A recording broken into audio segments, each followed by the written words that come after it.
Traveling is a great way to boost your health, broaden your horizon, and make memories. It helps improve your communication skills, learn new things about other cultures, new situations, and even new problems that people can grow and overcome. It also has its negative aspects. Lindsay Hawker, unfortunately, was one of these people to experience the negative part of it. This is Augusttales, where we navigate the twisted parts of lives, which involves this case of an English teacher who vanished in Japan but later found dead. So sit tight while we dive in. Lindsay Hawker was from Warwickshire, England, and lived with her parents, Bill and Julia, and her sisters.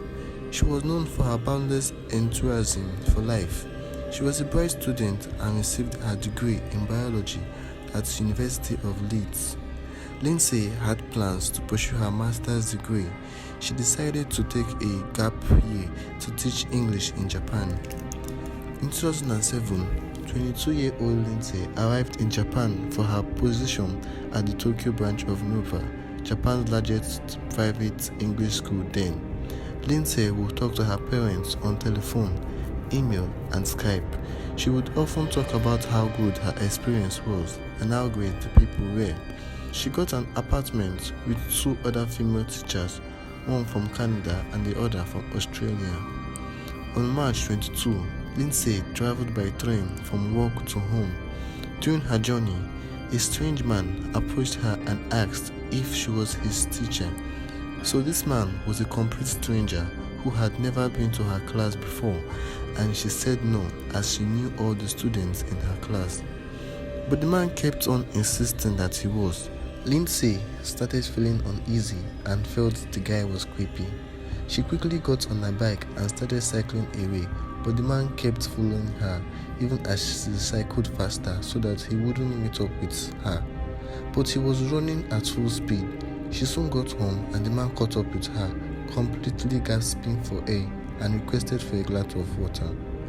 She wasn't still comfortable with this guy, but then she remembered she wasn't staying alone, and so she let him in so that her roommates could see his face too, just in case.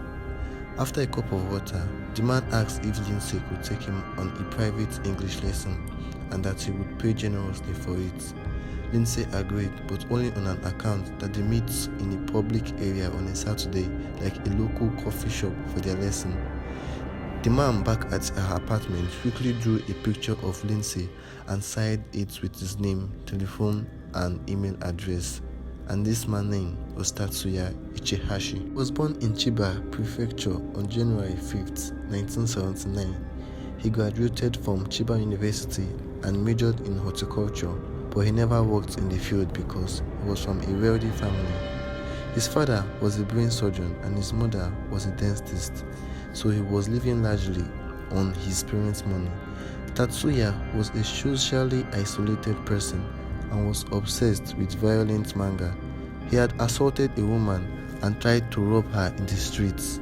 He had also been given a formal warning in the past for stalking a woman.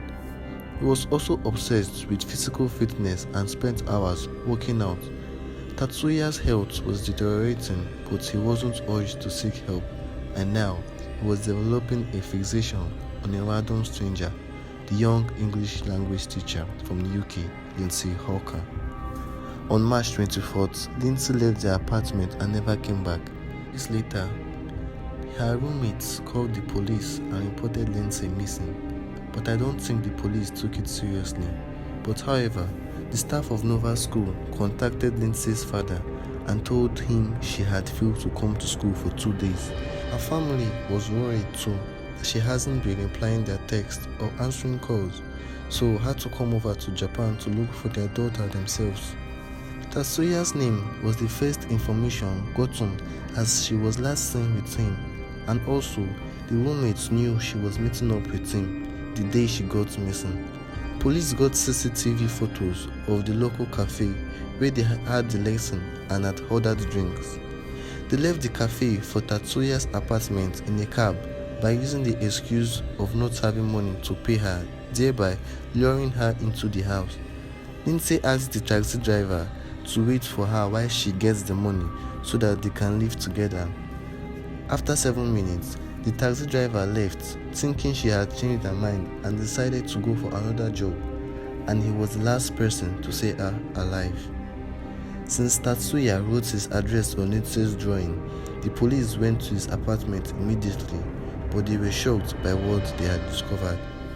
They got to his apartment, saw him living with a backpack and barefooted, but he managed to escape the officers. The police saw the naked body of Lindsay Hawker in a bathtub filled with a mixture of compost sand and soil. The bathtub was placed at the balcony. Lindsay had been gagged with a scarf, and her hands and feet were tied with golden ties. He wanted to decompose her, but knew that her hair wasn't gonna decompose easily, so he had scraped her hair and dropped it in a plastic bag. Lindsay's body was bruised. Both Tatsuya and Lindsay knew martial arts, but he was a more experienced fighter. He strangled her and broke her cartilage in her neck, leaving her dead. Lindsay's parents received a call on March 27th informing them a body had been found. Her father, who already booked a flight, was now traveling to identify the body of his daughter. The police distributed 30,000 posters of Tatsuya throughout the country, and he became the most wanted person nationwide. They released a new poster of the suspect being disguised as a woman, and also the drawing too he made of Lindsay, hoping that someone would recognize his artistic style. Lindsay's family traveled to Japan more often, appearing on television and handing out leaflets. Tatsuya being on the run, he performed surgery on his own face to disguise his identity, sliced off a mole of his left cheek using a box cutter, and cut off his lower lips to make it look thinner, but finished the job a few days later in a public toilet because of the unbearable pain. He also cut his nose, bound it up with a needle and thread to make it look thinner. He needed plastic surgery to fully disguise himself, so he needed money. He worked in a construction company in Osaka using the name of a dead person, saved 1 million yen and spent most of it on plastic surgery operations, but this was what led to his arrest.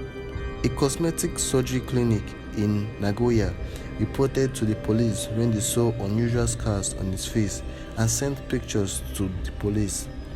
The police released the pictures of him to the media, and in November 10, 2009, they received a phone tip reporting a man resembling Ichiha at a ferry terminal. They rushed to the scene and arrested him at Osaka's Somino Ward. He was initially charged with abandoning a body because he did not confess upon being arrested, but later admitted to suffocating Lindsay to prevent her from screaming while he raped her. Lindsay's family had requested the court to give him a death penalty, but they believed he could still be rehabilitated as it was only one person he had killed and had no previous convictions. He was sentenced to life in prison for the murder of Lindsay Hawker.